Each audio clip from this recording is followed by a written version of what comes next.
Hello, hello, hello mga ka-OFW. So, another day, another food spa again in my life. So, ayan. So, ang client natin ngayon ay napakakapal talaga ng ano nito, ng kalyo nito.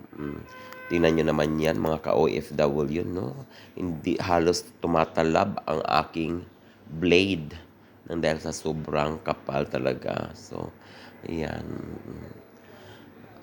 Napaka-challenging ang ating thoughts pa ngayon. Talagang ayaw tumalab kasi para siyang para siyang dinadaanan ng tag-init. Talagang nagliki-liki yung maayo ng iyahang kalyo. Uy, murag yung kanang kuan nga, kanang basakan, kabasakan ba nga, kanang saingan aning nagihuwaw.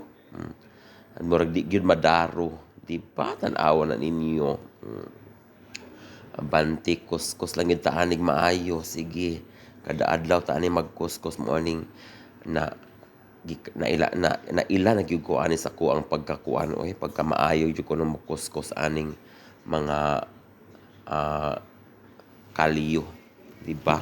Oh, ganyan lang inaana lang pagkuskus with matching blade na talagang sharp talaga yung pagka-blade niya. Hindi pwedeng mag-blade ka dili habulan, no? Kanang hait yun dapat. O, di ba?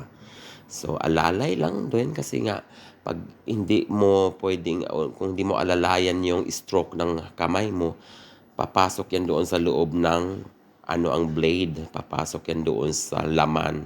So, magkasugat-sugat. Sa una gani, no, mga ka-OFW, first time na ako mag-anasiko kasugat, siko matapyas gyud na akong tibuok gyud in taong kuan. Uy, nya di na ra ba jud mo undang ang dugo kay ngano o matapyas ng iyahang balat, di na magin mo undang dugo kay wala may mait kuan, wala may makasalipod og matapyas nimo.